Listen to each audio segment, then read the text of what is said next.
Yo, what is up? It's your boy JadeJonny back here at Perrim's Underworld. How you doing today, you beautiful people? So I ran a poll about a week or two ago asking what you guys how you guys would like to see me do Mepedians, because there's four different classifications of Mepedians. There's utility, there's combat, then there's Warbeasts, and there's conjurers.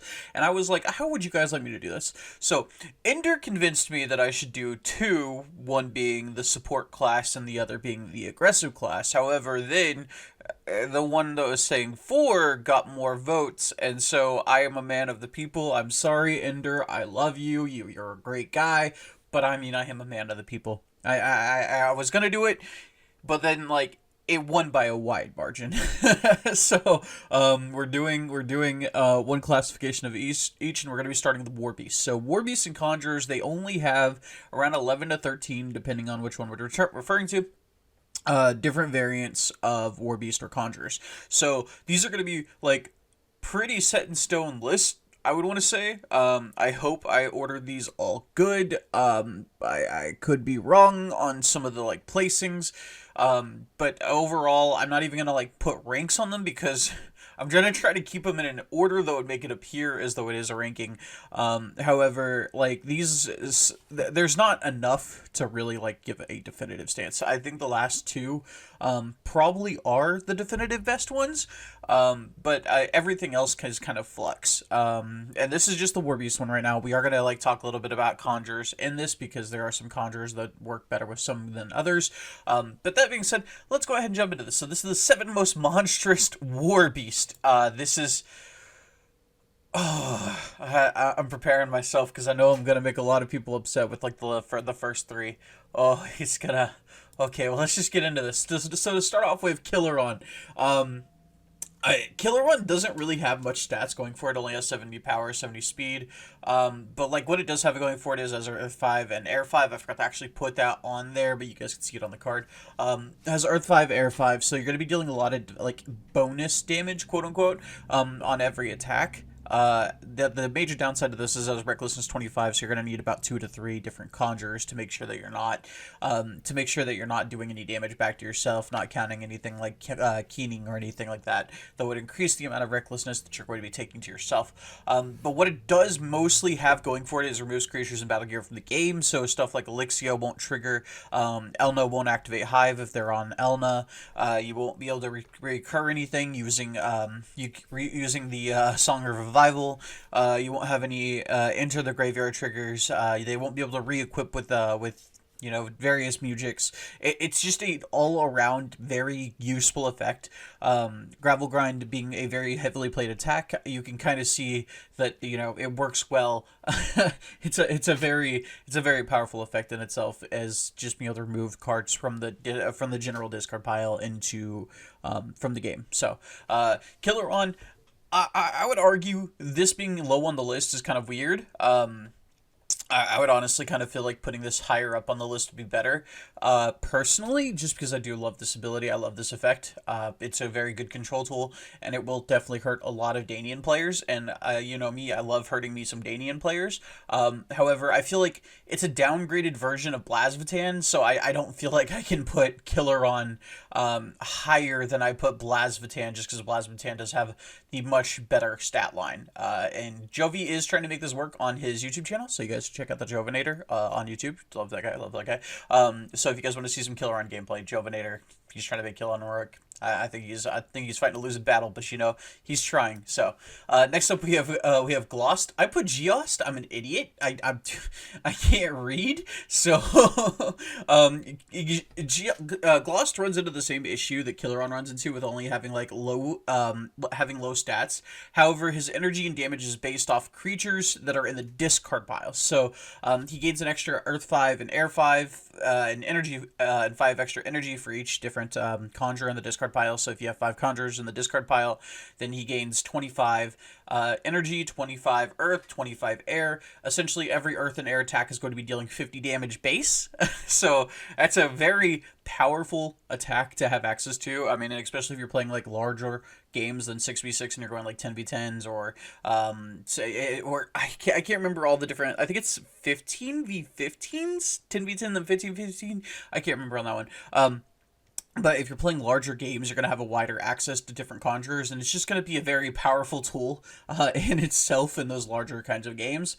Again, the amount of damage that you're going to be dealing over time, just like you lose 2 or 3 creatures, is just going to be major. So I did want to cover some different strategies that you could use to work with Glost, because I feel like Glost is one of those creatures that's not inherently understandable just by reading the card. So something you could do is have Jeremize to cast Armament Artiago, Armament Alteration Anthem, or other support music to get easy energy and elemental buffs. Jeremize, whenever it loses all of its music counters, it destroys itself.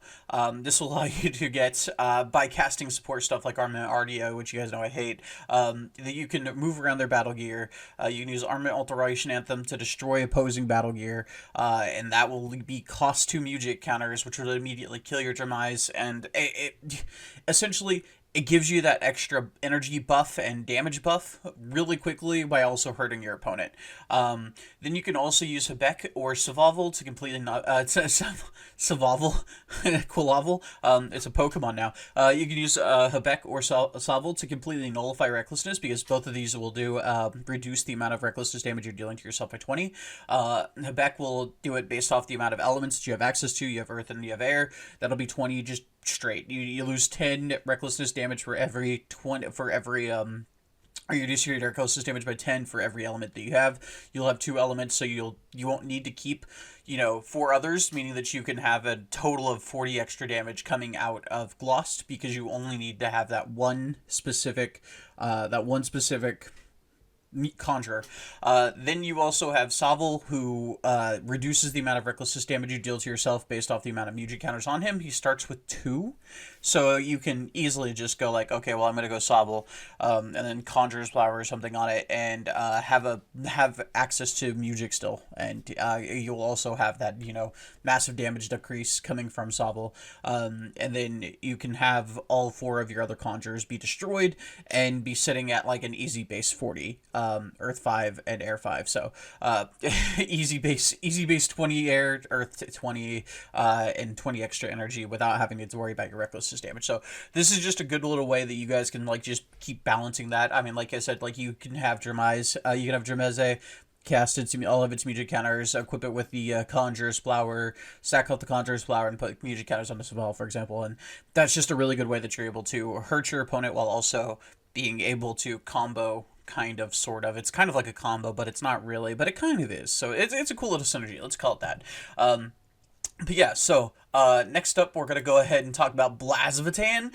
Ooh, this is heresy. I know this is heresy, and I know this is going to upset a lot of people.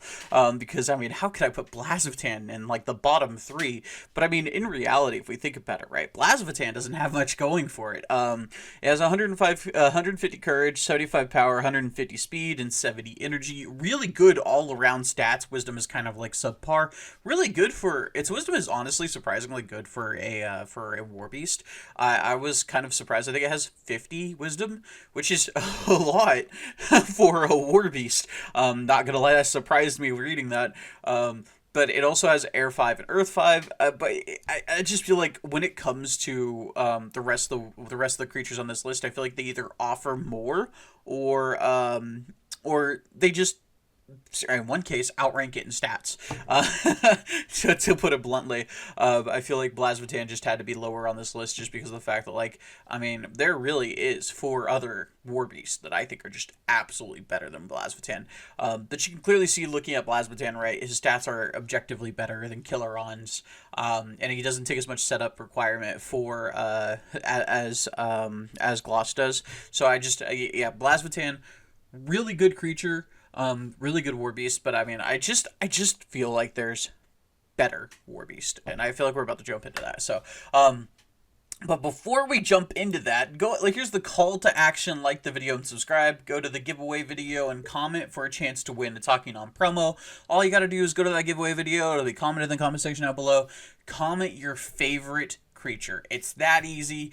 A worldwide giveaway. You guys can be in Peru, and unless something stupid happens with America, like we get cut off from every other country in terms of mailing, then you guys are going to be getting a chance to win that Takinom promo. Okay, that's all you got to do. comment in that video. I'll be doing announcing the winner on July 11th.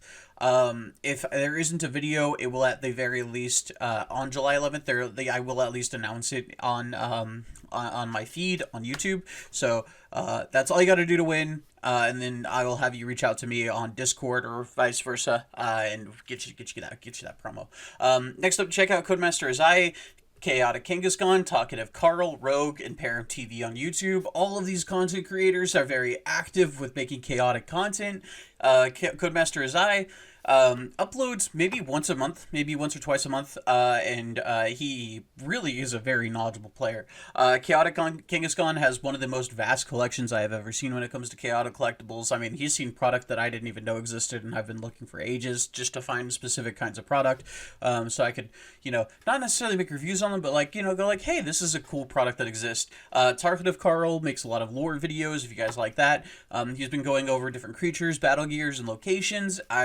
I'm learning a lot by watching his videos. Every time I get one that pops up in my feed, I'm like, oh, I love this. This is really great to see people making like that kind of content with Chaotic, because that's something that I feel like Chaotic misses. Rogue is a competitive player, makes some pretty good deck builds. I like looking at them. They're not always like what I would expect to be seeing, and I just think that they're really neat. So and then Perrim TV has only uploaded a little bit lately, but I mean, like, hey, I think they're entertaining, so that's what counts as being entertaining, and they're very entertaining. They definitely take the quality over quantity, so let's put it that way. Next up, we are going to get back to the list. We have Ix6.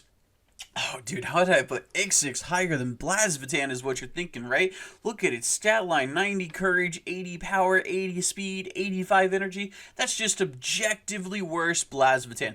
Well, it doesn't have recklessness, so you don't have to pair it with Warbeasts, or you don't have to pair it with Conjurers. You can pair it with a bunch of different support stuff.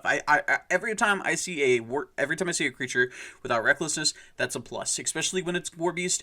Warbeast without recklessness, always a plus. And you're probably thinking like, oh, it loses 10 energy. Every other creature loses 10 energy. Well, if you can cancel the ability with Stonemail, which also makes it where Ix6 has 135 energy. Then you can also use music or abilities. Ix6 not being, loyal or unique, you can use, or loyal specifically, you can use Garv to flip the Stonemail face down so that you're able to still move Ix6 around to attack.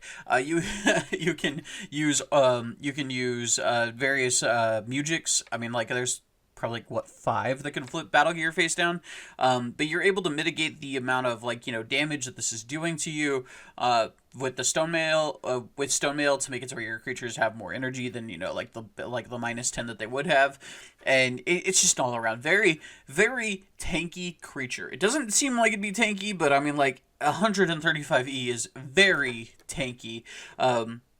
Next up, it also has Earth and Air, which 2 elements is always great. Like just objectively, if you have one element, you're good. You're good, right? If you have 2 elements, you're way better. Your range for damage is going to be so much better. Your range for attacks are going to be so much better, and you're just going to be able to hit. You're just going to be able to play those cards that other decks can't play. So, really, Ix6, really powerful creature. You could argue Blasphetan is probably over Ix6, and I would understand if you argue that. But I really think that Ix6 is just better.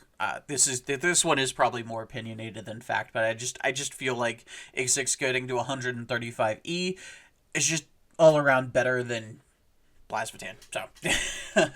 So that being said, next up we have Ninrin. This one, I don't think anybody can argue these next 3 are not top 3. Okay, like this.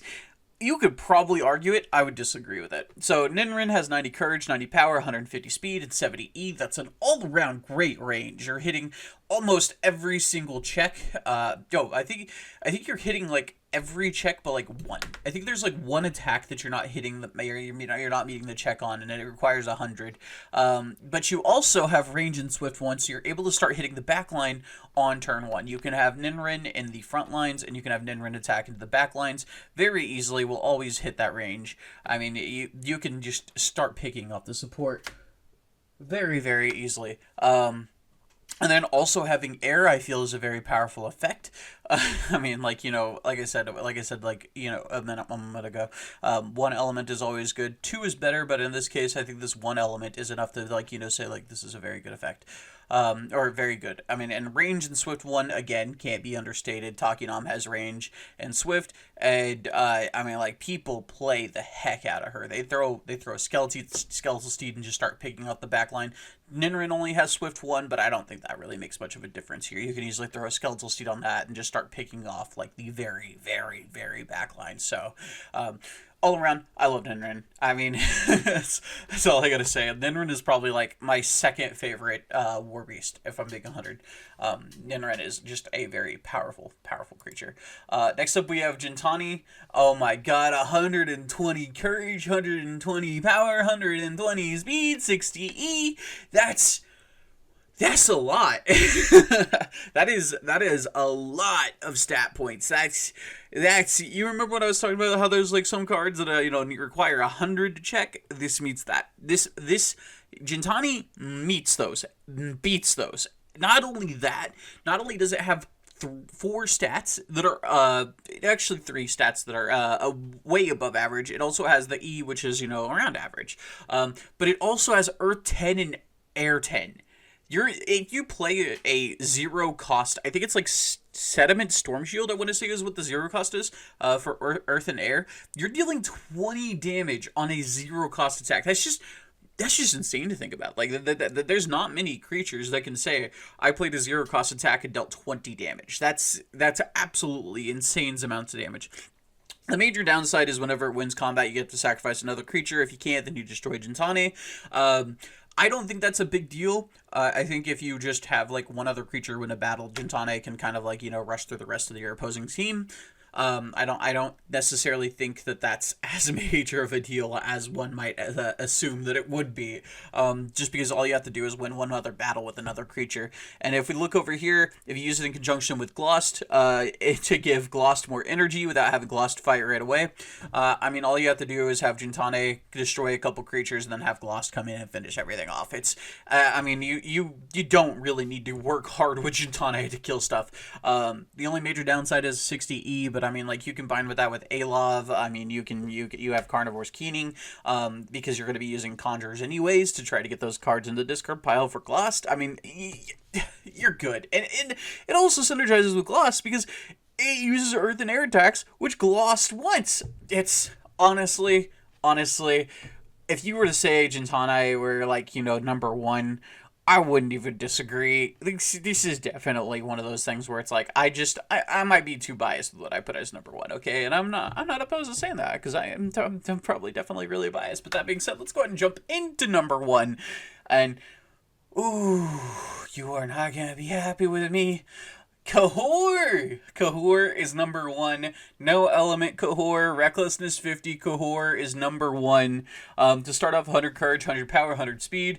It's meeting every check. There's no check it's not meeting outside of a wisdom check, right? Like, this is just absolutely, you cannot get much better than Cohor. Obviously, Gintane definitely came close in stat-wise, but we have 130 E to make up for whatever Gintane was going to do, right? Like, I mean, it may have had 120 in almost every stat, but I mean, the 70-point difference in energy is definitely going to be what's making up for that. Not only that, Reckless is 50, makes it to her Harnessed Rage, deals 55 damage, and Slash Claw deals 105. That, if you put two of each of those inside your deck, you're going to be looking at a 16-point cost. You don't have much more to build with, but I mean, like, do you really need much more? If you play this with Alov, 2 Sovel, and let's go 2 Sovel, Alov, Rainin, right? Like, if you do that, you are taking 0 damage from Recklessness. You're also having the ability to mitigate any damage incoming by 5. If you combine it with the wings of I can't pronounce the name. That's so professional of me. If you combine it with the wings of I can't pronounce the name, then you can make it to where they're forced to attack into Cohor. I mean, he's just all around like the just peak, the pinnacle of Warbeast, in my opinion. Like, look at him. Bro is like larger than an army. Okay, like, I don't know what you want me to say. There's not much more I could say about Cohor than what I have already. But that being said, this is Cohor. He's number one. A lot of people are gonna disagree with me. That sucks. You're wrong, because Cohor's number one. And that being said, I have been JadeJonny. This has been Perrim's Underworld. I hope you guys enjoyed the 7 most monstrous Warbeasts, because I know I did. This was a lot of fun to record, and I'm looking forward to doing the rest of them. Not as much the Conjurers, because I feel like the Conjurers are just all suck. Like, Conjurers just suck, you know what I mean? But that being said, I have been JadeJonny. This has been the 7 most monstrous. This has been the 7 most monstrous Warbeasts, and thank you for stopping by the Port Court, and I'll be seeing you guys in Perrim.